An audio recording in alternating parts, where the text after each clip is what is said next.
Stop gadaikan sertifikat keluarga kamu untuk mulai bisnis. Sekarang pertanyaan saya, ketika kita mulai usaha, bukankah kita ingin membahagiakan keluarga kita? Kalau begitu, ketika kita menggadaikan sertifikat rumah kita, kendaraan, tanah, dan lain-lainnya, bukankah itu malah membahayakan keluarga kita? Nah, ternyata bisa loh memulai bisnis itu tanpa hutang ataupun dengan modal yang ringan. Namun, pada zaman now, itu banyak sekali iklan di media sosial, dimanapun itu munculnya tentang hutang. Sehingga apa? Mudah berhutang, mudah berhutang. Justru ketika kita berhutang, itu akan menjerumuskan diri kita dan keluarga kita dalam kondisi yang sangat berbahaya. Bukan lagi nanti fokus kita ketika kita mulai bisnis, fokus kita yang tadinya ingin mengembangkan bisnis untuk membahagiakan keluarga kita, sehingga dia bertumbuh pesat melesat dan bisa diwariskan ke keluarga. Yang terjadi adalah kita fokus bagaimana cara melunaskan hutang kita itu, karena tadi di awal kita start dengan menggadaikan sertifikat keluarga kita. Nah, dalam memulai usaha itu mungkin yang terjadi itu ada 3 hal yang orang pikirkan. Yang pertama itu adalah modal besar. Ketika berpikir modal besar, teman-teman harus hati-hati. Di sini coba deh kita bayangkan ya, apakah bayi lahir dia langsung bisa jalan? Oke lah, dia dikasih doping, mungkin dia bisa bertahan, berdiri ataupun bisa berjalan dalam beberapa langkah. Tapi seberapa lama dia bertahan? Cek fakta, bisnis yang dimulai dengan berhutang langsung besar tanpa punya skill di awal, itu kebanyakannya hancur, babak belur, sampai, mohon maaf, yang tadinya ingin mewariskan kebahagiaan, mewariskan bisnis kepada keluarga,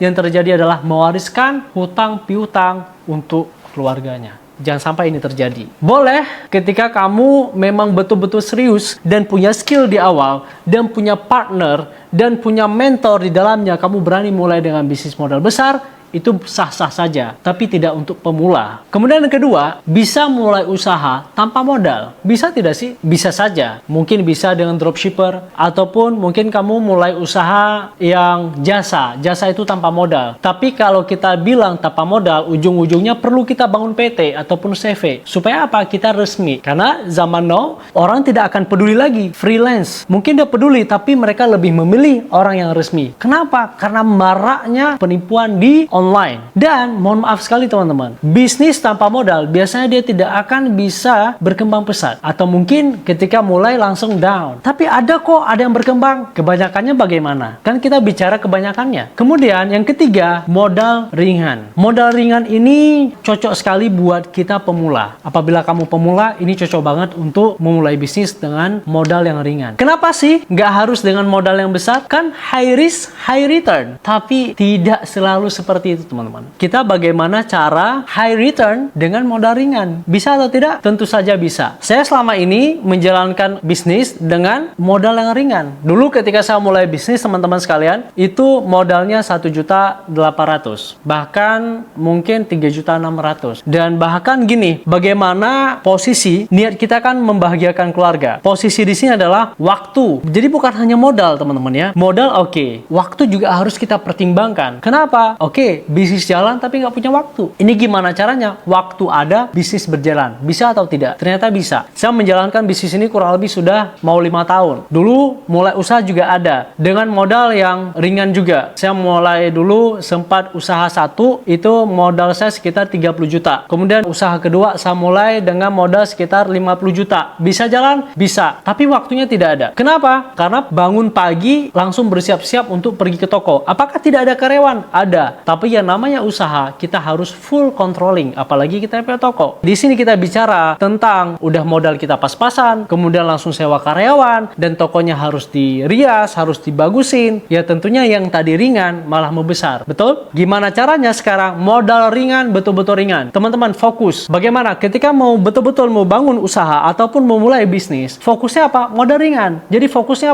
pada income dulu, perkembangan bisnis dan nanti income-nya bagus. Contoh, ketika kita mulai usaha, baiknya bagaimana? Tentunya tidak ada biaya tetek bengek. Apa itu tetek bengek?